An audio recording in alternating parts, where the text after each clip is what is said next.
Welcome students, welcome to my YouTube channel Learn Mathematics with Expert. Our today topic is about order of a matrix and equal matrices. हमारे आज के इस lecture में हम discuss करेंगे matrix के order को और इक्वल मैट्रिसेस के बारे में हम डिटेल में डिस्कस करेंगे विद एग्जांपल्स। सबसे पहले देख लेते हैं कि मैट्रिक्स के ऑर्डर से क्या मुराद है। The number of rows and columns in a matrix specifies its orders. If a matrix has m rows and n columns then m is said to be of order m by n। अब इसका मतलब क्या है, कतारों और कॉलमों की तादाद से मैट्रिक्स के मर्तबे का हम तयन करते हैं। अगर एक मैट्रिक्स m में कतारों की तादाद m हो और कॉलमों की तादाद n हो तो मैट्रिक्स m के मर्तबे को हम m बाय n से रिप्रेजेंट करते हैं, यानी मैट्रिक्स m के ऑर्डर को हम n बाय n से रिप्रेजेंट करते हैं। अच्छा, यहाँ पर एक चीज़ देख लें, रोज़ को हम रिप्रेजेंट करते हैं स्मॉल m से और कॉलम्स को हम रिप्रेजेंट करते हैं स्मॉल n से। कॉलम को रिप्रेजेंट करते हैं स्मॉल n से और रोज़ को हम रिप्रेजेंट किससे करते हैं, स्मॉल m से हम रिप्रेजेंट करते हैं। और इसका ऑर्डर जब हमने फाइंड करना हो तो उसको रिप्रेजेंट किससे करते हैं, m बाय n से। m किसको रिप्रेजेंट कर रहा है, रोज़ को, और n किसको रिप्रेजेंट कर रहा है, ये कॉलम्स को रिप्रेजेंट कर रहा है। अब यहाँ पर देख लें, एग्जांपल है, हमारे पास एक मैट्रिक्स m हमें दिया गया है। यहाँ पर एलिमेंट 0 1 2 3 4 5 आप लोगों को नज़र आ रहे हैं। अब यहाँ पे हमने इसका ऑर्डर राइट करना हो तो ऑर्डर किस तरीके से राइट करेंगे, ऑर्डर ऑफ m इज़।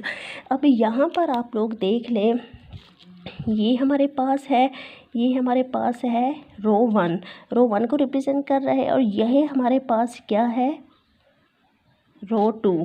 अब यहाँ पर देख लें, ये हमारे पास C1 यानी कॉलम 1, C2 और ये हमारे पास है C3।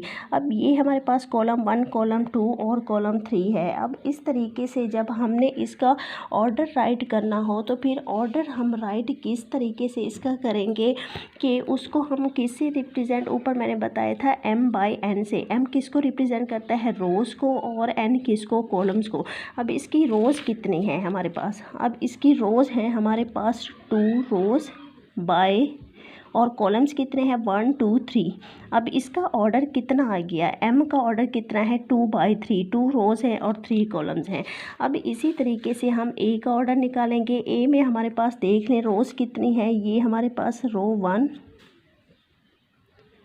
रो 2 और ये हमारे पास है रो 3। इस तरीके से ये C1, ये C2 कॉलम। अब इसमें 3 रोज़ हैं और 2 कॉलम्स हैं। जब इसका ऑर्डर हमने राइट करना हो तो ऑर्डर किस तरीके से राइट करेंगे,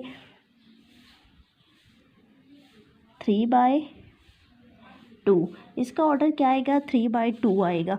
अब इस तरीके से बी मैट्रिक्स है, इसके अंदर देखिए 1 3 4 एलिमेंट्स है। अब इसका ऑर्डर निकले, इसके अंदर रोज़ कितनी है, तो इसके अंदर हमारे पास रो 1 है और कॉलम C1 C2 C3। अब जब इसका ऑर्डर हमने राइट करना हो तो इसका ऑर्डर क्या आएगा, 1 बाय 3।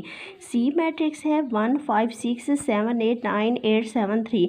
अब इसके अंदर देख लें, रो 1, रो 2, रो 3, C1 C2 C3। अभी इसका ऑर्डर राइट करना हो तो इसमें इक्वल हैं, रोज़ और कॉलम्स की तादाद इक्वल है, 3 रोज़ हैं और 3 कॉलम्स हैं। जब इसका हमने ऑर्डर राइट करना हो तो इसका ऑर्डर क्या आएगा, 3 बाय 3 आएगा। अब उसके बाद हम देख लेते हैं इक्वल मैट्रिसेस को देख लेते हैं। इसकी सबसे पहले डेफिनेशन देख लें, let A and B be 2 matrices then A is said to be equal to B and denoted by A is equal to B. अगर हमारे पास 2 मैट्रिसेस ए और बी हों तो हम उन्हें उस सूरत में कहेंगे कि मैट्रिक्स ए किस मैट्रिक्स बी के इक्वल है, इफ़ एंड ओनली इफ़, अगर उसके अंदर 2 कंडीशन सेटिस्फाइड हो रही हों। सबसे पहली कंडीशन हमारे पास पास क्या है, सबसे पहली कंडीशन है the order of A is equal to order of B, यानी order of A must be equal किसके होना चाहिए, ऑर्डर ऑफ बी के। ऑर्डर ऑफ ए का जो ऑर्डर है, ए मैट्रिक्स का जो ऑर्डर है वो मैट्रिक्स बी के ऑर्डर के बराबर होना चाहिए। दूसरी कंडीशन क्या है, there corresponding entries are equal, और उनकी करेस्पॉन्डिंग एंट्रीज हमारे पास क्या है, इक्वल होनी चाहिए। यानी अगर ए और बी दो मैट्रिक्स हों तो मैट्रिक्स ए को हम मैट्रिक्स बी के उस वक्त इक्वल कहेंगे कि अगर उसकी दो कंडीशन सेटिस्फाइड हो रही हों। पहली क्या कि ए का ऑर्डर बी के ऑर्डर के इक्वल होना चाहिए और मैट्रिक्स ए का हर रुकन मैट्रिक्स बी के रुकन के बराबर होना चाहिए। रुकन कहते हैं एलिमेंट को, एंट्रीज़ को। अब एग्जांपल देख लेते हैं। अब यहाँ पे एग्जांपल है ए मैट्रिक्स, एक मैट्रिक्स हमारे पास ए दिया गया है, दूसरा मैट्रिक्स बी है। ए के अंदर देखिए 1 3 -4 2, बी मैट्रिक्स 1 2 + 1 -4 और 4 -2 यहाँ पे हो रहा है। ये 2 + 1 हमारे पास कितना होता है, ये 3 होता है, और अगर 4 में से 2 को सब्ट्रैक्ट कर दें तो ये रिज़ल्ट हमारे पास 2 आता है। तो देख लें क्या इसके इक्वल है। अब इस पर हम इन दो कंडीशंस को चेक करते हैं। अगर दोनों कंडीशन सेटिस्फाइड हो रही हैं तो देन हम कहेंगे कि मैट्रिक्स ए जो है वो मैट्रिक्स बी के इक्वल है। अगर दोनों में से कोई एक कंडीशन भी सेटिस्फाइड नहीं होगी तो फिर वो मैट्रिक्स ए मैट्रिक्स बी के इक्वल नहीं होगा। अब यहाँ पर देख लें कि ऑर्डर, सबसे पहले ऑर्डर चेक करते हैं। ये हमारे पास रो 1 है, ये हमारे पास रो 2 है, ये हमारे पास क्या है, रो 1, और ये हमारे पास क्या है, रो 2, और यहाँ पे ये हमारे पास C1 और ये C2। सबसे पहले इसका ऑर्डर देखते हैं। इसका ऑर्डर है 2/2, यानी 2 रो 2 कॉलम्स हैं, और इसका हमारे पास क्या है, इसकी भी हमारे पास ऑर्डर जो है वो 2/2 है। 2 रोज़ हैं, 2 कॉलम्स हैं। अब पहली कंडीशन जो हमारी है वो तो इस पर सेटिस्फाइड हो गई है कि ए का ऑर्डर बी के ऑर्डर के बराबर है। अब दूसरा हमने चेक करना है there corresponding entries are equal, यानी उनकी एंट्रीज़ इक्वल होनी चाहिए। कोरेस्पॉन्डिंग एंट्रीज़ का क्या मतलब है, यहाँ पे देखें 1 है, यहाँ भी 1 होना चाहिए। अगर ये एलिमेंट्स इसके जो मैट्रिक्स ए के अंदर एलिमेंट्स हैं वो मैट्रिक्स बी के अंदर भी मौजूद हो लेकिन उनकी जगह चेंज हो, रिप्लेसमेंट हो, फिर भी हम नहीं कहेंगे कि मैट्रिक्स ए मैट्रिक्स बी के बराबर है। यहाँ पे देखें 1 है, यहाँ लाजमी तौर पर 1 इधर होना चाहिए। अगर ये 1 इधर नहीं यहाँ होता फिर भी हम कहते हैं मैट्रिक्स ए मैट्रिक्स बी के क्या है, इक्वल नहीं है। तो इसमें हमने दो कंडीशंस हमने चेक करनी है। पहली कंडीशन क्या कि ऑर्डर हमारा ए का बी के बराबर होना चाहिए, दूसरा उनकी करेस्पॉन्डिंग एंट्रीज इक्वल होनी चाहिए। अब यहाँ पे 1 है, यहाँ भी 1 है, यहाँ 3 है, यहाँ 2 + 1 ऐड करो तो 3 ही आता है, इससे कोई फ़र्क नहीं पड़ता। यहाँ -4 है, यहाँ भी -4 है, ये 2 है, यहाँ 4 में से 2 को सब्ट्रैक्ट करें तो वो रिज़ल्ट हमारे पास 2 आता है। तो इनकी करेस्पॉन्डिंग एंट्रीज़ भी इक्वल हैं, इनका ऑर्डर भी ये मैंने अभी निकाला है, ये ऑर्डर भी सेम है। तो हम कह सकते हैं कि मैट्रिक्स ए मैट्रिक्स बी के इक्वल है। So we write in that form A is equal to B. अब एग्जाम्पल 2 देख लें। A is equal to 1 4 3 2, B is equal to 1 4 + 0 3 3 -1।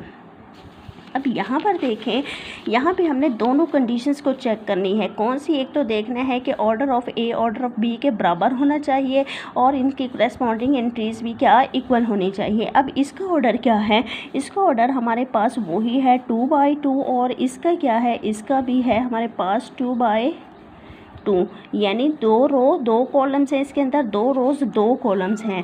अब यहाँ पे पहले कंडीशन सेटिस्फाइड हो कि दूसरे देखते हैं कि करेस्पॉन्डिंग एंट्रीज़ इक्वल है। यहाँ 1 है, यहाँ भी 1 है, यहाँ 4 है, यहाँ 4 + 0 4 ही होता है, तो ये भी हमारे पास इक्वल है। यहाँ पे 3 है, ये 3 है, ये 2 है, 3 में से 1 निकाल दो तो हमारे पास रिज़ल्ट क्या आता है, 2। करेस्पॉन्डिंग एंट्रीज़ भी हमारे पास इक्वल है और ऑर्डर भी सेम है, तो हम कह सकते हैं कि A is equal to B है, यानी मैट्रिक्स ए मैट्रिक्स बी के बराबर है। आज के इस लेक्चर में हमने क्या पढ़ा है, हमने पढ़ा है ऑर्डर ऑफ अ मैट्रिक्स और इक्वल मैट्रिसेस को हमने डिस्कस किया है। सबसे पहले ऑर्डर ऑफ अ मैट्रिक्स क्या है, एक बार दोबारा रिपीट कर देती हूँ कि number of rows and columns in a matrix specifies its orders. If a matrix has m rows and n columns then m is said to be of order m/n।